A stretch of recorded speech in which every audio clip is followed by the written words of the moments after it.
Okay. All right. So बच्चों let us continue with our chapter respiration in plants. इस chapter में हमने last lecture में electron transport system सीखा था. ओके. आज के क्लास में हमारा मेन डिस्कशन होगा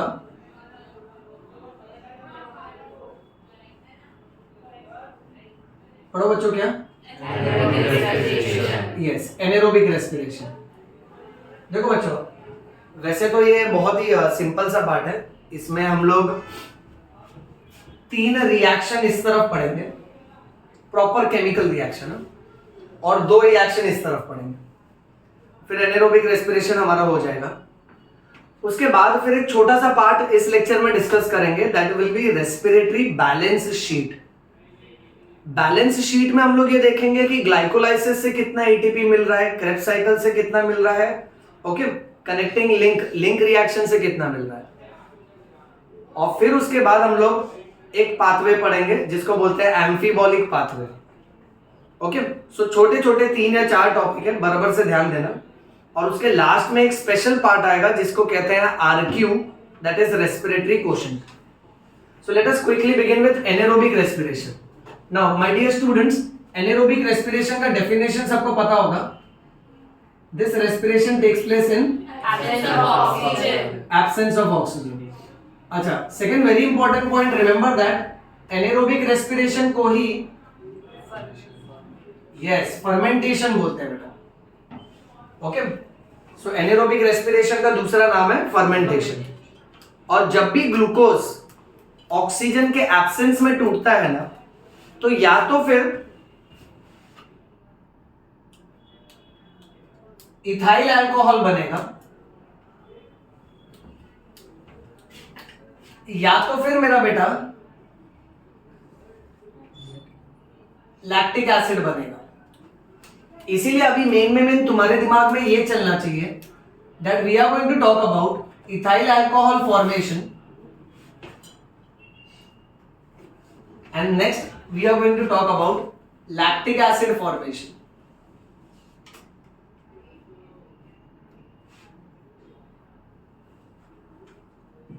So anaerobic respiration में या तो इथाइल अल्कोहल बनता है या तो फिर लैक्टिक एसिड बनता है. अब बात ऐसी है कि इथाइल अल्कोहल बनाने के लिए एक बहुत ही स्पेशल तरह का माइक्रो ऑर्गेनिज्म का जरूरत पड़ता है जिसका नाम है यीस्ट. इस यीस्ट का असली नाम है Saccharomyces cerevisiae.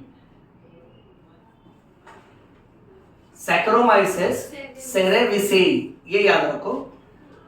ये वाला जो माइक्रो ऑर्गेनिज्म है, जब ये अल्कोहल बना के देता है तब बेटा इसको ब्रूअर्स यीस्ट बोलते हैं.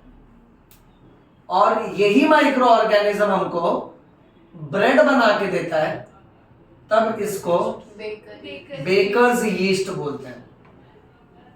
देखो, in a funny way remember it like this कि अल्कोहल और ब्रेड, ये दोनों का मास्टर शेफ एक ही है.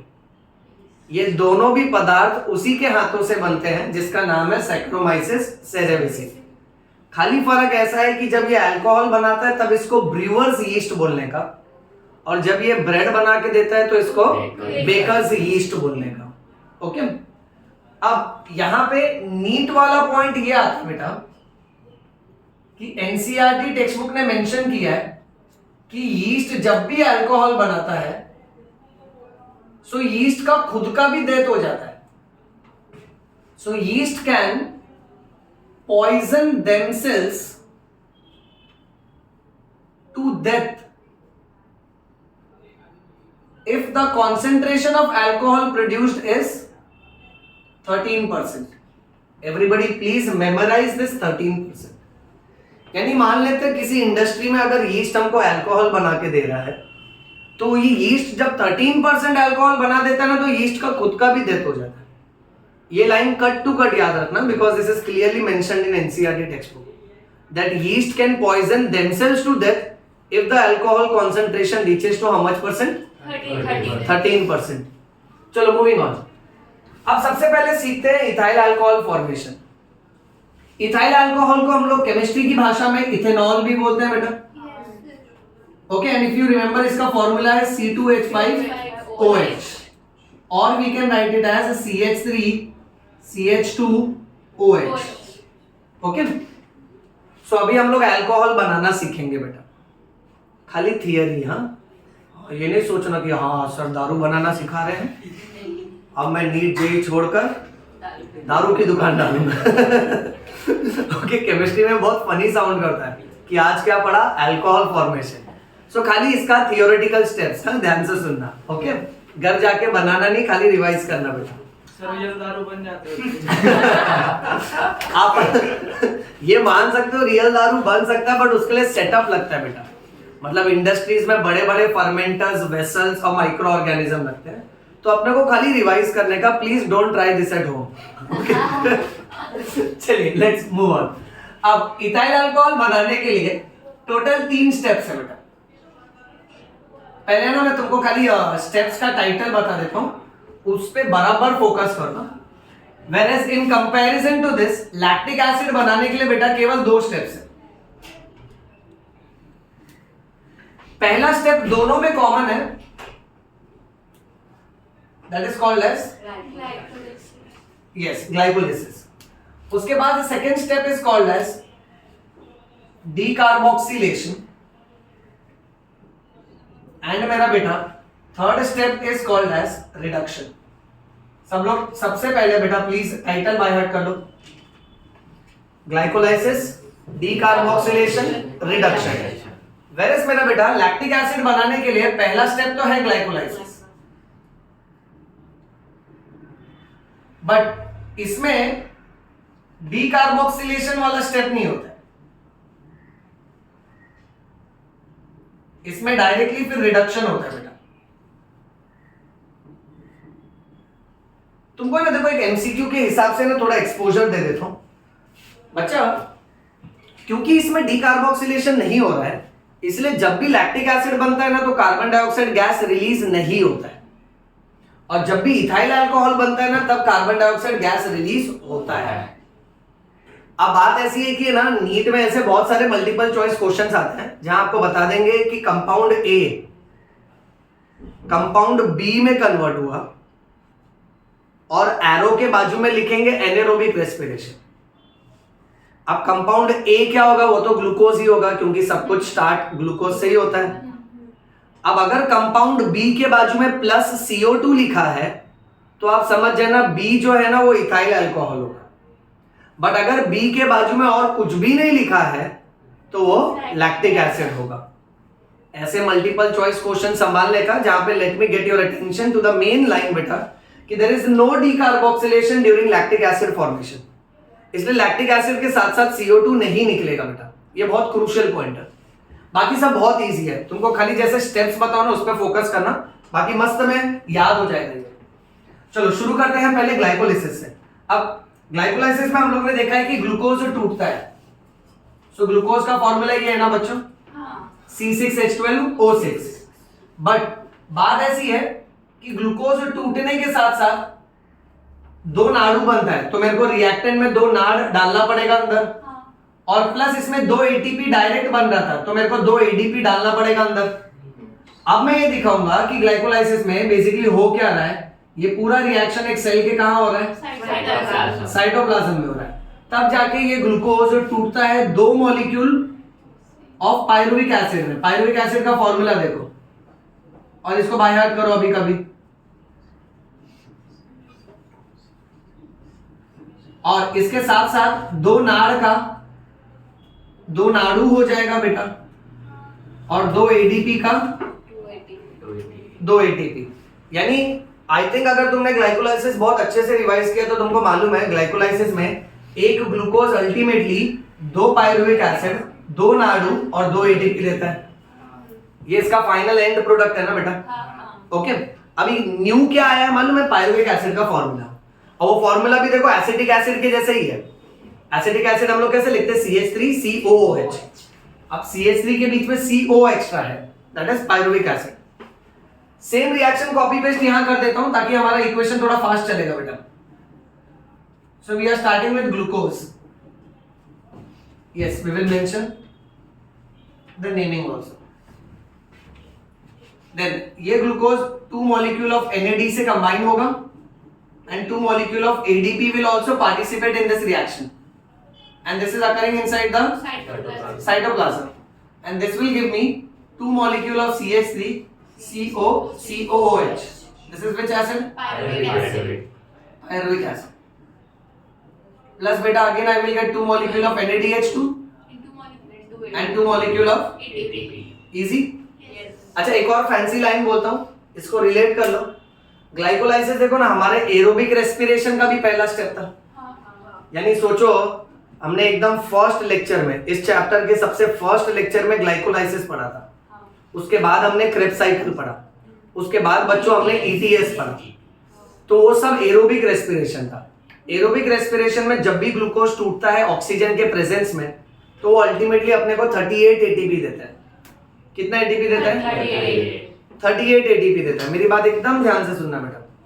एरोबिक रेस्पिरेशन में 3 स्टेप्स होते हैं. पहला ग्लाइकोलाइसिस, उसके बाद क्रेब्स साइकिल, उसके बाद ETS. बट एनेरोबिक रेस्पिरेशन में अगर इथाइल अल्कोहल बन रहा है तो 3 स्टेप है, ग्लाइकोलाइसिस, डीकार्बोक्सिलेशन, रिडक्शन.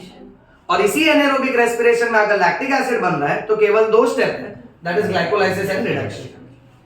एक बहुत ही फैंसी सा सेंटेंस ऐसा बन जाता है कि if we notice glycolysis is a common pathway of both aerobic respiration and anaerobic respiration.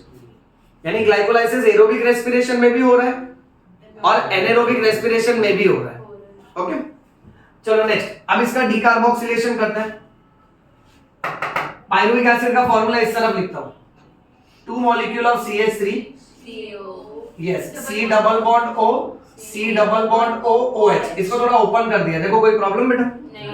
ये फॉर्मूला को ओपन किया हम लोग ने.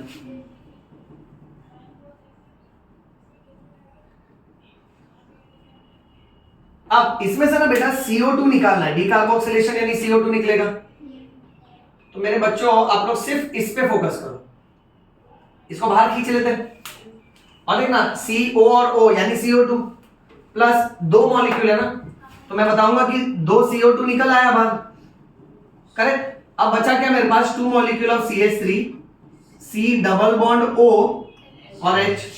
केमिस्ट्री की दुनिया में इसको बोलते हैं एसिटल्डिहाइड. क्या बोलते हैं बेटा?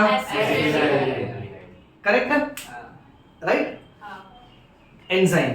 अब यहां पे डीकार्बोक्सिलेशन करा के देने वाला जो एंजाइम है उसका नाम है डीकार्बोक्सिलेज. और क्योंकि ये एंजाइम ने पायरुविक एसिड को डीकार्बोक्सिलेशन करवा के दिया, इसलिए पायरुवेट डीकार्बोक्सिलेज इसका नाम है. देखो कितना सिंपल, अगर तुम नोटिस करो तो हर चीज का लॉजिक है बच्चों. नेक्स्ट, अब ये एसिटल्डिहाइड का अपने को रिडक्शन करना है, तो ये फॉर्मूला को उठा के यहां रख देते हैं. 2 molecule of CH3 C double bond O और H. ये है अपना एसिटल्डिहाइड. अब रिडक्शन का डेफिनेशन, केमिस्ट्री मुझे क्या सिखाता है? रिडक्शन वो रिएक्शन होता है जहां पे हाइड्रोजन ऐड होता है, या तो ऑक्सीजन रिमूव होता है, या तो गेन ऑफ इलेक्ट्रॉन होता है. वो तीनों कंडीशन हमारा एकदम पिट-पैट हो गया, बराबर है. बट इसमें से हम लोग सिर्फ फर्स्ट कंडीशन लेते हैं, एडिशन ऑफ हाइड्रोजन. अपने को पता है इस पूरे चैप्टर में कभी भी हाइड्रोजन देना होगा तो हाइड्रोजन नाड़ू देगा. करेक्ट है. चलो इक्वेशन करवाते हैं बेटा. अब नाड़ू का है ना, एक काम करते हैं, नाड़ू का जो हाइड्रोजन है उसको थोड़ा ओपन करके लिखते हैं. अब मेरा बेटा यहां फोकस करना कि भाई ये जो हाइड्रोजन है ना, ये जाएगा ऑक्सीजन के पास, और बच्चा ये वाला जो हाइड्रोजन है ना, ये जाएगा इस वाले कार्बन के पास. तो अभी अगर आप नोटिस करोगे तो 2 मॉलिक्यूल ऑफ CH3 मैं वैसे का वैसे ही लिख रहा हूं. उसके बाद CH तो था ही और एक H आया, यानी CH2 हो गया बेटा, और O के साथ भी एक H आया ना, तो ये क्या बना बेटा? इथेनॉल ना, which is also called as ethyl alcohol.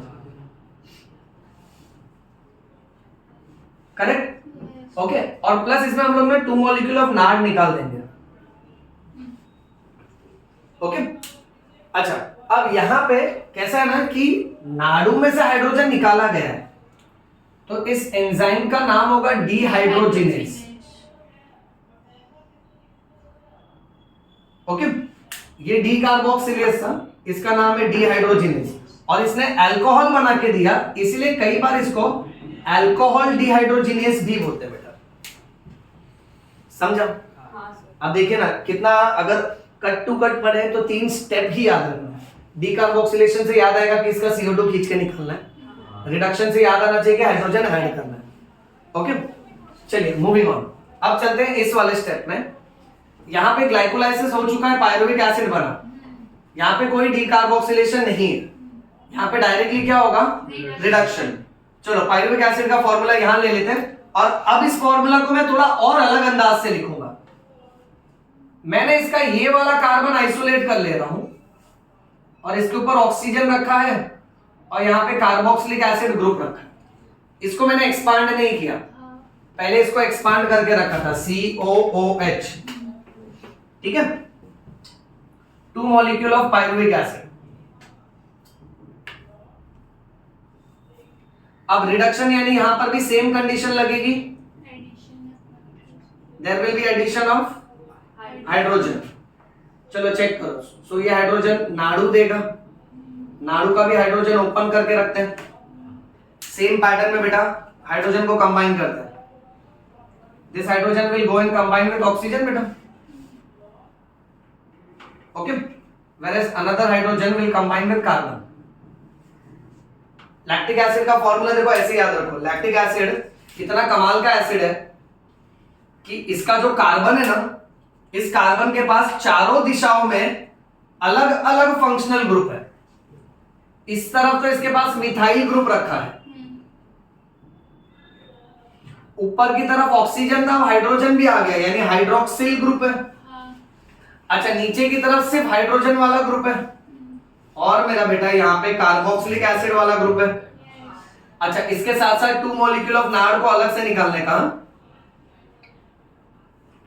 This acid which is formed is called as which acid बेटा? Lactic acid.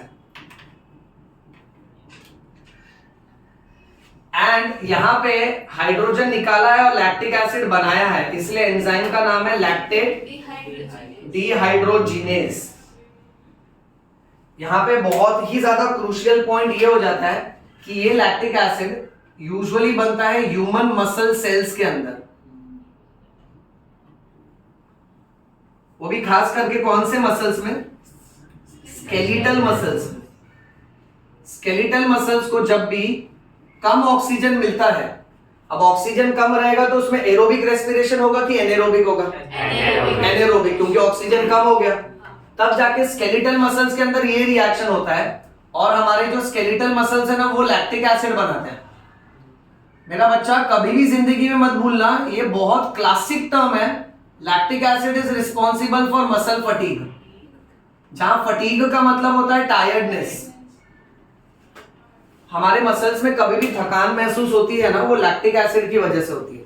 आप कोई भी मसल को बार बार यूज करो, जैसे सपोज फॉर एग्जांपल अगर मैं बहुत भागता हूं तो कभी ना कभी तो पैर थक जाएगा, या तो सपोज फॉर एग्जांपल एग्जाम का लास्ट 5 मिनट इमेजिन करो, राइट? करेक्ट। और हाँ, ये भी जरूरी है कि आपको आंसर आता है। ओके, लास्ट 5 मिनट तो कैसे ना, आप अपने फिंगर को बोलते हो कि फटाफट फटाफट लिख, बट वो इतना थक गया रहता है कभी कभी कि आपसे ज्यादा वर्ड्स नहीं लिखे जाते। ऐसा सब यूजुअली होता है जब कोई भी मसल हो, चाहे थाइस का हो या फिंगर्स का हो, ओके, उसके अंदर लैक्टिक एसिड बनता है। रिमेंबर दैट कि इसके वजह से टायर्डनेस का पेन चालू हो जाता है, जिसको मसल क्रैम्प्स बोलते हैं, और उसका एक ही इलाज है, दैट इज रेस्ट। जब हम रेस्ट करते हैं ना, तो ये लैक्टिक एसिड को ब्लड ड्रेन करके लेकर जाता है लीवर के अंदर, और लीवर के अंदर ये लैक्टिक एसिड वापस से टूटता है। So remember the bottom line, whenever the muscle experiences fatigue, that is tiredness, it is because of which acid? अच्छा, इससे रिलेटेड तुमको और एक पर्सनल बात बताऊं जो मैंने एज ए टीचर नोटिस किया। एज ए टीचर जब हम बच्चों को पढ़ाते हैं ना, तो हम लोग ने एक ट्रेंड देखा है कि पता नहीं क्यों ऐसे, कहां से ये, किस लेजेंड इंसान ने ऐसी पनिशमेंट ढूंढी है कि जब टीचर को बच्चे पे गुस्सा आ जाए ना, तो उसको बोलता है हाथ ऊपर करके खड़े हो जाओ। Now I as a biology teacher I am totally against this punishment.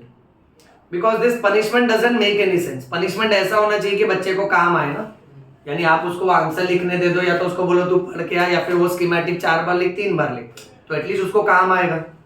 अब यहाँ पे अननेसेसरी क्या हो रहा है, सी दिस पनिशमेंट में when the child is taking the hand up so the blood has to go against gravity. अच्छा, अब बच्चा स्टार्टिंग के 4-5 मिनट तो क्या सोचता है कि अरे कोई नहीं, इजी पनिशमेंट, खड़ा हो जाता है। कुछ बच्चे ऐसा सोचते हैं कि मैं अवस्थी सर को जानता हूं, सर बहुत नरम दिल के हैं, 5 मिनट के बाद अपने को माफ कर देंगे।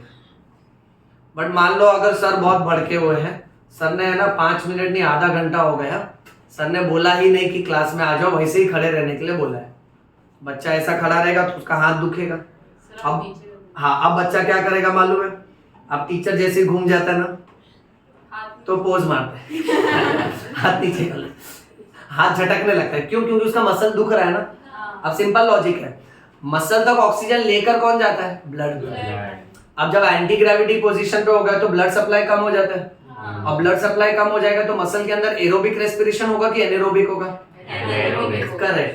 तब जाके मसल के अंदर लैक्टिक एसिड बनता है, और फिर टीचर है ना स्टूडेंट को पकड़ लेता है, तूने हाथ नीचे किया, एक तो काम करके नहीं आया, ऊपर से पनिशमेंट भी फॉलो नहीं कर रहा है, उसको और डांटता है ना, राइट। बट मान लो अगर वो स्टूडेंट ने टीचर से बोल दिया, सर देखो मेरा इंटेंशन आपको डिसरिस्पेक्ट करने का नहीं था, मैंने हाथ इसलिए नीचे किया क्योंकि blood was going anti gravity, so my muscle could not receive enough amount of oxygen, so it has entered into a phase that is anaerobic respiration where glycolysis is the first step, no decarboxylation and reduction that produce one acid called as lactic acid, and that has caused fatigue in my muscles.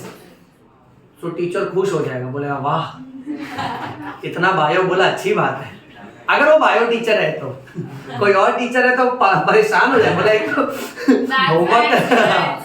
तो homework करके नहीं आया, ऊपर से bio में गाली दे रहा है। बट ऐसा बायो टीचर ऐसा मुझे बोलेगा तो मैं उसकी पनिशमेंट माफ कर दूंगा, बिकॉज देखो कोई जब अच्छा बायो बोलता है ना, तो मुझे ऐसा लगता है कि भूखे को रोटी मिल गई, एंड्रॉइड को चार्जर मिल गया आत्मा एकदम तृप्त हो जाता है बेटा। सो व्हेनेवर आपका मसल थक जाएगा, remember the chemical, it is which acid?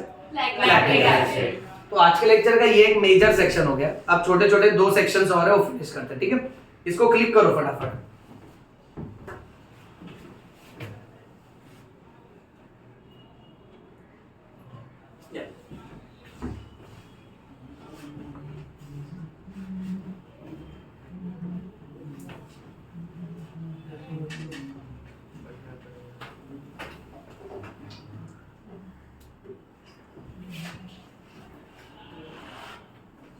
बच्चों तुम लोग ने जब glycolysis Krebs cycle first time देखा होगा, तब तुमको टफ लगा कि इजी लगा?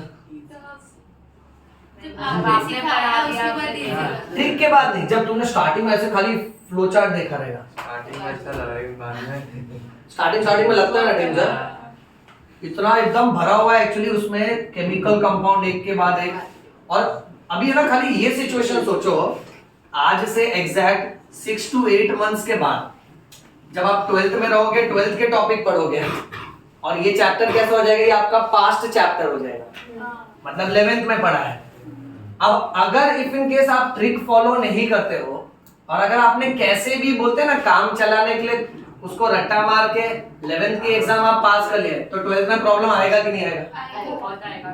12th में मैं आपसे कह रहा हूँ लिटरली, देखो ये 2 चैप्टर को लेकर मैं बहुत कॉन्फिडेंट हूँ। I am not boasting about it, I am not proud about it, but I have faith in my teaching कि तुम लोग ये 2 चैप्टर को जैसा बताया ना बच्चों, उसको अप्रोप्रिएटली फॉलो करोगे ना, you will realize that कि तुमको है ना बाकी स्टूडेंट्स के ऊपर एज मिलेगा। उसका खाली एक ही रीजन है, एक मेंटर का राइट अप्रोच दिखाना और एक स्टूडेंट का उस राइट अप्रोच को एग्जीक्यूट करना। ये दोनों में से एक भी अगर डेफिशिएंट होगा ना, तो क्या है कि अपने को वो इफेक्ट मिलेगा नहीं बच्चों। मैं एक बार वापस से तुम सबको इंस्ट्रक्ट करता हूँ, तुम लोग 12th में भी आ जाओगे ना, ठीक है, तो ये सारे जो स्कीमेटिक होते हैं ना, कभी ना कभी 5 मिनट 10 मिनट निकाल के इसको रिवाइज करते रहने का। सिमिलरली जब मैं तुमको बोन्स वाला चैप्टर पढ़ाऊंगा ना, मैं तुमको ना 2 फ्लो चार्ट में पूरे के पूरे बोन्स के नाम लिख के दे दूंगा, वो भी ट्रिक्स के साथ। वो तो बहुत एकदम हैप्पी तरीके से चलेगा वो तो, क्योंकि वो ट्रिक्स भी इतनी फनी है और बोन्स का पर्पस और पोजीशन भी बहुत अच्छा है, तो उसको भी रिवाइज करते रहने का। ओके, कोई भी चीज अगर आपको अपने लॉन्ग टर्म मेमोरी में डालना है तो आपको प्रैक्टिस करना पड़ेगा। And as a biology teacher ये बहुत बार देखा गया है कि बायो के कंटेंट को याद करना आसान है बट याद रखना मुश्किल है। सी अंडरस्टैंड दिस, याद करना यानी जैसे मैंने जो पढ़ा है तुम यहां बैठोगे ना तुम याद कर लोगे, बट 6 महीने बाद उसको याद रखना मुश्किल है। और वो सेकेंड लेवल पे ही स्टूडेंट्स रूल आउट होते हैं।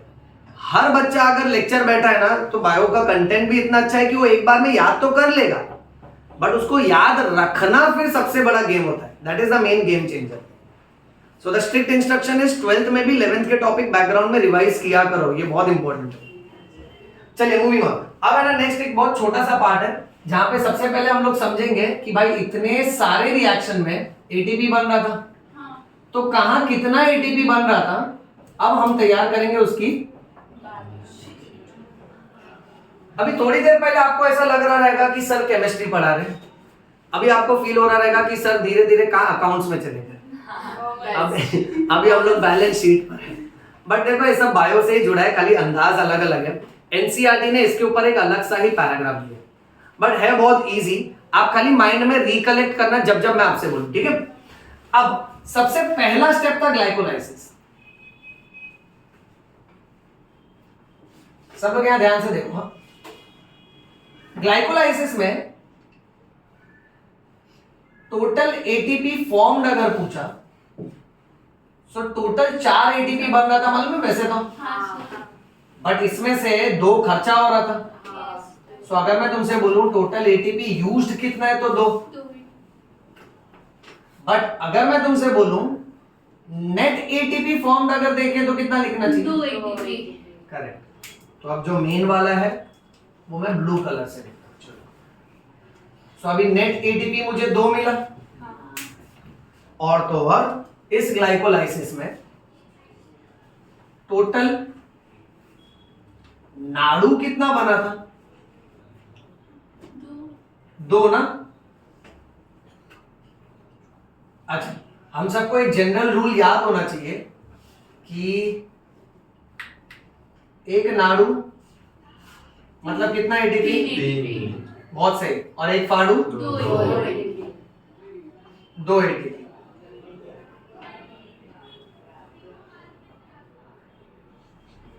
अब वो रूल यहां अप्लाई करते हैं, अगर 2 नाड़ू बन रहा है तो मैं 2 into 3 करूंगा तो ये एटीपी में कन्वर्ट होगा। चलो अब जो मेन आंसर है उसको अलग कलर से लिखता हूं मैं। सो देखो ग्लाइकोलाइसिस में डायरेक्ट एटीपी अगर देखोगे तो 2, और नाड़ू के माध्यम से कितना एटीपी मिल रहा है? 6। अब ये दोनों को अगर मैं ऐड करूं कि नेट गेन इंक्लूडिंग नाड़ू वाला, तो अल्टीमेटली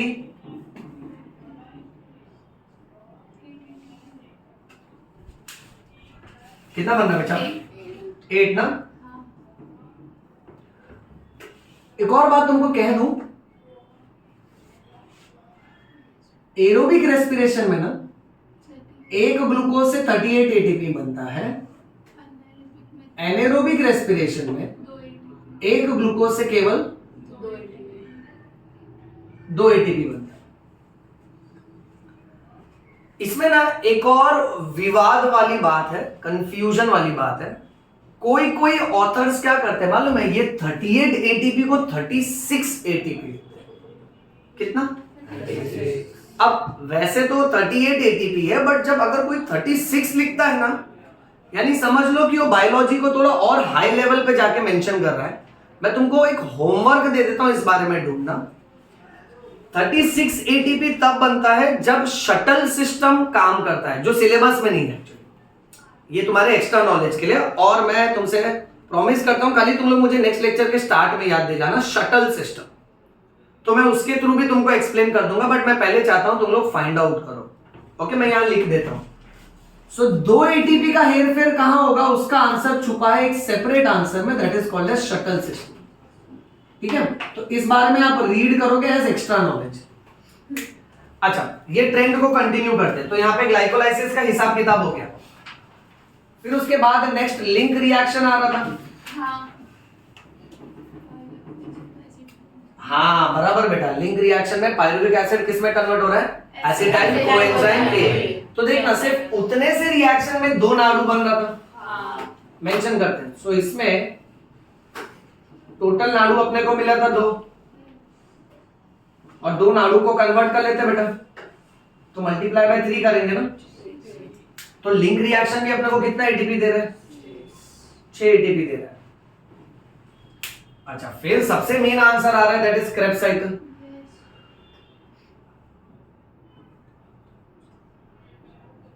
चलो आंसर करो। क्रेब्स साइकिल में अगर हम लोग नाड़ू काउंट करें, याद है तुमको? हाँ। 3 जगह बन रहा था बट वो सब डबल करना होता है, करेक्ट है, वेरी गुड बेटा। सो यहाँ पे 6 नाड़ू हो गए। अच्छा, मैं इसके नीचे के लाइन में लिखूं तो दिखेगा क्या? दिख रहा है ना स्क्रीन में? ओके। अगर मैं ये काउंट करूं कि कितना एटीपी जीटीपी से बना, तो उसमें 2 लूंगा, करेक्ट, क्योंकि पता है वो सक्सिनाइल कोएंजाइम है और सक्सिनिक एसिड। एक जीटीपी से एक एटीपी बन रहा था, बट ये पूरे क्रेब्स साइकिल को हम लोग डबल करते हैं, क्योंकि एक ग्लूकोज 2 पायरुविक एसिड दे रहा है, 2 पायरुविक एसिड 2 एसिटाइल कोएंजाइम में दे रहा है, तो ये पूरा 2 बार होगा क्रेब्स साइकिल। ओके। अच्छा बच्चा, यहाँ हेल्प करो। क्रेब्स साइकिल में क्या नोटिस किया था? टोटल फाड़ू कितना बन रहा था? टोटल फाड़ू भी 2 लेंगे हम लोग। चलो अब कैलकुलेशन बढ़ाते हैं आगे। अब 2 फाड़ू का मतलब होता है 2 मल्टीप्लाई बाय सिर्फ 2 एटीपी करूंगा, क्योंकि एक फाड़ू की कीमत तो 2 ही एटीपी है ना, तो फाड़ू मुझे 4 एटीपी बना के दे रहा है। ओके। अच्छा, नाड़ू में हम लोग क्या करेंगे? 6 मल्टीप्लाई बाय 3 करेंगे।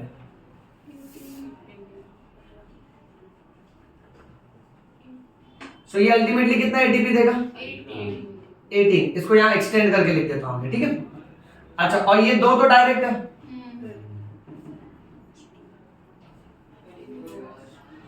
तो क्रेब्स साइकिल ऐड करो, कितना दे रहा है टोटल? 24। तो एक ग्लूकोज से क्रेब्स साइकिल में मुझे 24 एटीपी मिल रहा है। अच्छा, ये 24 और ये 6, 30 हो गया, और ये 8 आया ना काउंट? बट कुछ कुछ जगह पे अगर आप 36 एटीपी देख रहे हो एक्स्ट्रा नॉलेज, तो that is because of which system? Shuttle system. Shuttle system क्या है, फाइंड आउट करते हैं। Okay, right. अच्छा, तो यहाँ पे ये बैलेंस शीट खत्म हो गया, एंड आई थिंक ये बैलेंस शीट तो खाली एक फॉर्मेलिटी था, क्योंकि हम लोग ने ये स्कीमेटिक इतना प्रैक्टिस किया कि आपको ये याद है। ओके, खाली अगर मान लो एग्जाम में कहीं पर भी पूछते हैं ना ये बैलेंस शीट, तो इस हिसाब से याद रखने का। ओके। कई बार है ना, जैसा कि कॉलेज के थियरी एग्जाम में भी लिखने के लिए भी पूछते हैं कि आप एटीपी का बैलेंस शीट लिखो, तो ये सब डिस्क्राइब करने का। चलो फिर छोटा सा टॉपिक नेक्स्ट बचता है आरक्यू के ऊपर। इसके ऊपर ना नीट में बहुत बार क्वेश्चन आया हुआ है। आरक्यू का फुल फॉर्म है रेस्पिरेटरी कोशेंट।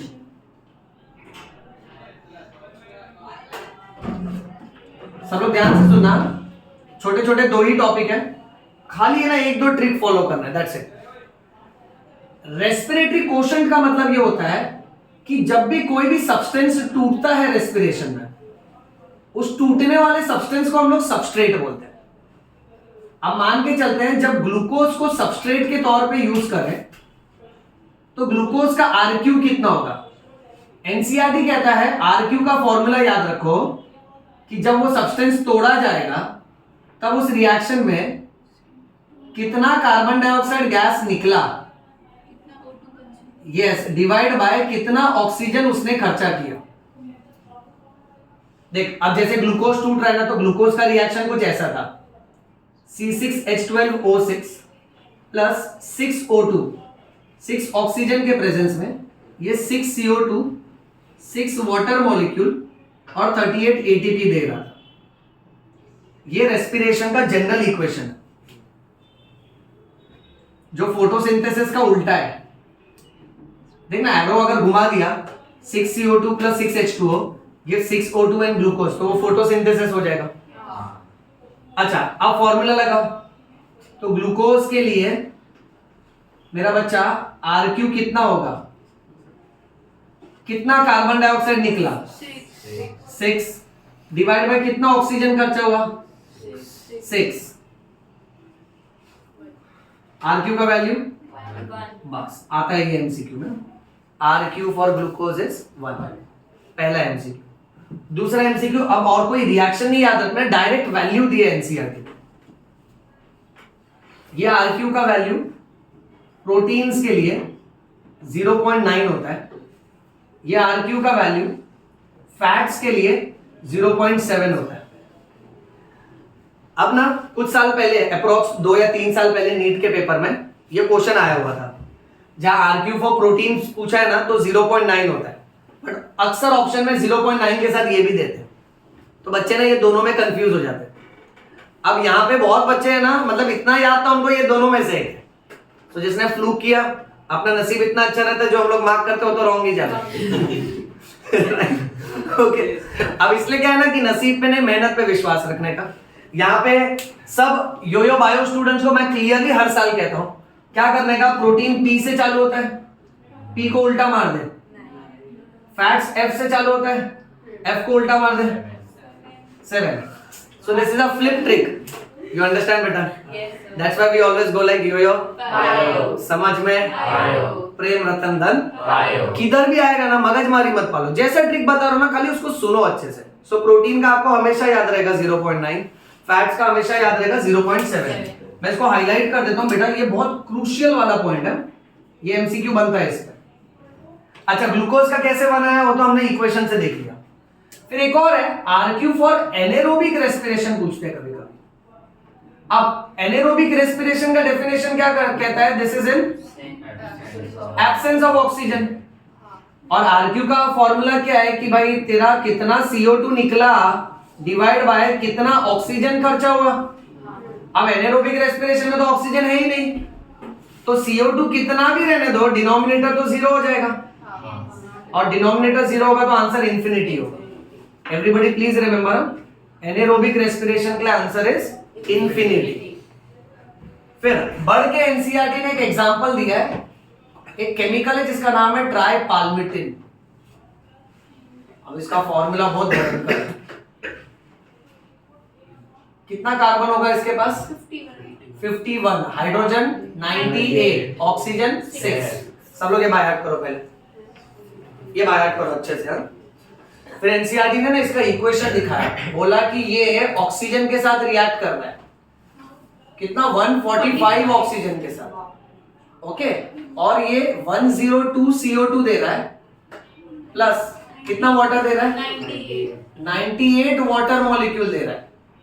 और फिर कहा चलो इसका RQ ढूंढ के बताओ, तो सिंपल फॉर्मूला फॉलो करो, RQ for tripalmitin, check for number of CO2 divide by number of O2। अब CO2 कितना है अपने पास, और ये अब इसको सॉल्व ही नहीं करना है क्योंकि एनसीईआरटी ने इसका डायरेक्ट आंसर दिया 0.7। ट्राइपाल्मिटिन बाय हार्ट कर लेना, और इससे तुझे स्ट्राइक होना चाहिए कि अगर ये 0.7 है यानी ये क्या है, करेक्ट ना, क्योंकि 0.7 का वैल्यू किसका आ रहा था, और 0.9 का वैल्यू किसका आ रहा था, प्रोटीन का। 1 वैल्यू किसका आ रहा है, ग्लूकोज यानी कार्बोहाइड्रेट, और इंफिनिटी करेक्ट। इस वाले सेक्शन में मैंने ये नोटिस किया कि खाली ये फॉर्मूला फैंसी हो जाता है, ये याद रखना है, C51 H98O6 दैट इज ट्राइपाल्मिटिन, और ये फैट्स है क्योंकि इसका RQ का वैल्यू है 0.7। अच्छा, लास्ट डेफिनेशन देखो, ये वर्ड सुना है मेटाबॉलिज्म, करेक्ट। हम लोग बोल सकते हैं metabolism is equal to catabolism plus anabolism, right बेटा। जहां पे we can say that catabolism means to break, anabolism means to make.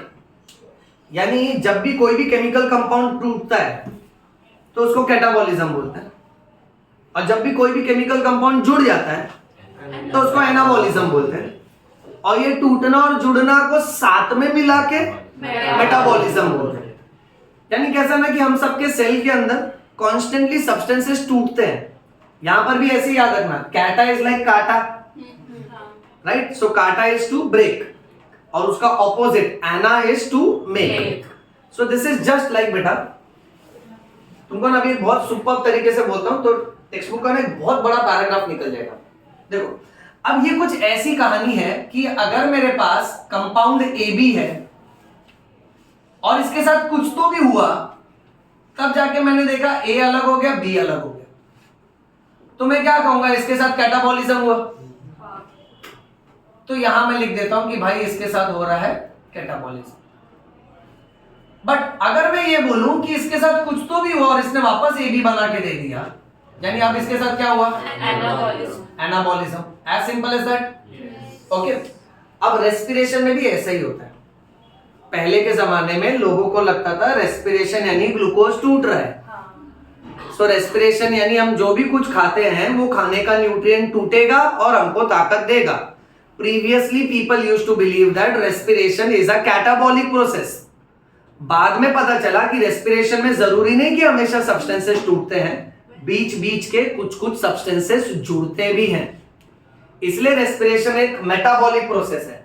But बच्चा, द वर्स्ट पार्ट, मेटाबॉलिक के बदले एनसीईआरटी ले आया एक नया grammar, that respiration is not a catabolic process, it is a amphibolic process. Same होता है, amphibolic and metabolic is same. Amphi मतलब दोनों, जैसे एम्फीबियन लैंड पे भी रहता है और पानी में भी रहता है, वैसे एम्फीबॉलिक यानी दोनों बॉलिक हो रहा है, कैटाबॉलिक भी हो रहा है और एनाबॉलिक भी हो रहा है। अब इसको प्रूव करना है, देखो कैसे। इसको एनसीईआरटी ने प्रूव किया है फ्लो चार्ट और पैराग्राफ के टर्म में। एनसीईआरटी ये कह रहा है कि हम लोग जो भी खाना खाते हैं उस खाने में जितना भी कार्बोहाइड्रेट्स है, जैसे मान लेते सपोज हम लोग जो चावल ये सब खाते हैं उसमें तो स्टार्च होता है, करेक्ट है, दूध पीते हैं उसमें लैक्टोज ये सब होता है। तो ये सारे के सारे कार्बोहाइड्रेट स्टार्टिंग में कौन से फॉर्म में होते हैं, कॉम्प्लेक्स फॉर्म में होते हैं। फिर डाइजेशन के बाद ये सब के सब फाइनली किस में कन्वर्ट होते हैं, ग्लूकोज में। और ग्लूकोज अपने आप में कैसा कार्बोहाइड्रेट है, सिंपल कार्बोहाइड्रेट है। तो ये हमारे पेट में हुआ, फिर ये ग्लूकोज सेल के अंदर पहुंचता है, खाली दिमाग लगाते जा, सेल के अंदर पहुंचेगा, ये कन्वर्ट होता है किसमें, पायरुविक एसिड में कन्वर्ट हुआ, यानी इसके साथ क्या हुआ, बीच में ग्लाइकोलाइसिस हुआ। और ये ग्लाइकोलाइसिस कहां हुआ, बहुत अच्छे मेरा बेटा, फ्लो चार्ट याद है ना, फॉलो करते जा। पायरुविक एसिड फिर बना के देता है एसिटाइल कोएंजाइम ए, इसको बोलते हैं link reaction. Correct, connecting link या लिंक रिएक्शन भी बोल सकते हैं। और ये माइटोकॉन्ड्रिया के कहां हो रहा है, मैट्रिक्स में हो रहा है, बराबर है। उसके बाद मेरा बच्चा ये एसिटाइल कोएंजाइम है, ये घूमता है क्रेब्स साइकिल में। Okay, so this will enter into Krebs cycle. तो यहां मेंशन कर देते हैं कि ये भाई गया क्रेब्स साइकिल। और हमने ये देखा है कि क्रेब्स साइकिल से फाइनली हमको नाडू और फाड़ू देता है।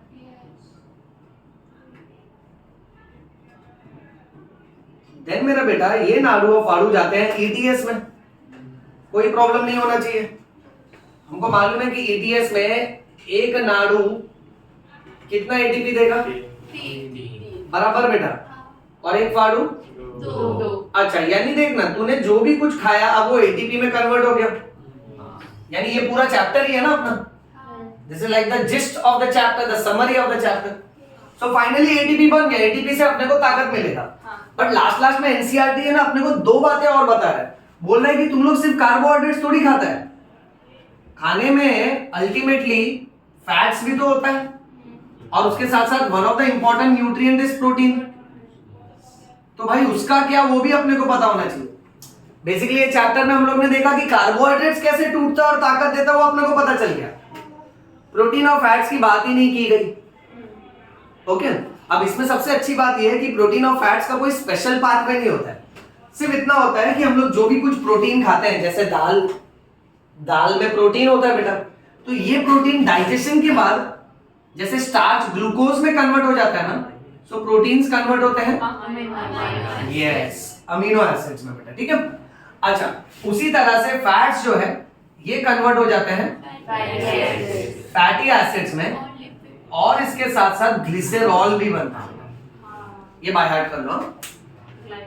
ओके, अब बहुत कमाल की बात यह है कि जितना बचा कुचा प्रोटीन है ना वो अमीनो एसिड में कन्वर्ट होता है और अमीनो एसिड के बाद वो पायरुविक एसिड में कन्वर्ट होता है। और फैटी एसिड जो है वो एसिटाइल कोएंजाइम ए में कन्वर्ट होता है मेरा बच्चा। ग्लिसरॉल जो है ना वो फॉस्फोग्लिसरॉल बना देता है और आगे चल के पीजीएल में कन्वर्ट होता है। पागल याद है? अच्छा, पागल कहीं ना कहीं ग्लाइकोलाइसिस और पायरुविक एसिड के बीच वाला स्टेप है ना, तो मैं यहां नहीं कनेक्ट कर सकता, ऊपर भी नहीं कनेक्ट कर सकता, तो मैं दिखाऊंगा ये बीच में जाएगा फिर पायरुविक एसिड बना के देगा। सिंपल। यानी मेरा बेटा जो रास्ता तूने ऐसा देखा था और ये एनर्जी दिया, वैसे ये एनर्जी कैसे देगा? ये यहां से साइकिल को ज्वाइन कर लेता है, प्रोटीन्स फिर कंटिन्यू करता है, right? Similarly my dear students, fats भी कैसा है ना, ये यहां से बीच में से ज्वाइन करता है और ये यहां बीच में से ज्वाइन करता है। इसका भी ट्रिक बताता हूं, सब लोग अच्छे से दिमाग में सेट करो कि पी से पायरुविक एसिड, पी से प्रोटीन, प्रोटीन पायरुविक एसिड वाले स्टेप पे जुड़ेगा और फैट्स ना उसके बाद जुड़ता है एसिटाइल कोएंजाइम ए पे, और ग्लिसरॉल तो याद ही रहेगा क्योंकि ये भी ग्लिसरो और ये भी ग्लिसरो है। Easy enough? ओके, तो ये पार्ट एनसीईआरटी ने यहाँ क्लियर कर दिया कि भाई देखो हम जो भी कुछ खाते हैं ना वो सब टूट रहा है और हमको ताकत दे रहा है, और सबका बेसिक पाथवे, बेसिक स्कीमेटिक और बेसिक स्केलेटन यही है कि ग्लाइकोलाइसिस, क्रेब्स साइकिल, एटीएस। खाली ये है प्रोटीन्स और फैट्स है ना इंटरमीडिएट स्टेप से ज्वाइनिंग करते हैं। और फिर रही बात ये कमाल के वर्ड की, फैंसी वर्ड को डाल के अब एनसीईआरटी हमसे ये कह रहा है कि ये ना सोचो रेस्पिरेशन में हमेशा ये इसमें टूटा, ये इसमें टूटा, ये इसमें टूटा, नहीं, ऐसा नहीं होता है। अगर मान लेते हैं फैट्स टूटे फैटी एसिड्स में, फैटी एसिड ने आपको एसिटाइल कोएंजाइम ए दिया, तो ये इसमें टूट गया, ये इसमें टूट गया, तो लोगों को लगता था रेस्पिरेशन सिर्फ और सिर्फ कैटाबॉलिक प्रोसेस है। फिर साइंटिस्ट ने जब रिसर्च किया तो पता चला जरूरत पड़ने पे एसिटाइल कोएंजाइम ए आपस में जुड़ के वापस फैटी एसिड देता है, फैटी एसिड आपस में जुड़ के वापस फैट्स बनाता है। यानी इस पूरे स्कीमेटिक के क्रेब्स साइकिल के भी अलग अलग इंटरमीडिएट जो है, अलग अलग एसिड जो है, यहाँ के जो इंटरमीडिएट है जैसे acetyl coenzyme A, pyruvic acid, ये सारे बीच वाले कंपाउंड जरूरत पड़ने पे वापस से जुड़ जाते हैं। जैसे कॉम्प्लेक्स सब्सटेंस टूट रहा है सिंपल सब्सटेंस में ताकि वो हमको ताकत दे सके, बट अगर शरीर के पास इनफ एनर्जी ऑलरेडी है तो सिंपल सब्सटेंसेस जुड़ के वापस से क्या बनाएंगे? Complex substance. वो हमारे बॉडी में स्टोर हो जाएगा फॉर फ्यूचर यूज। बेटा मेक्स सेंस?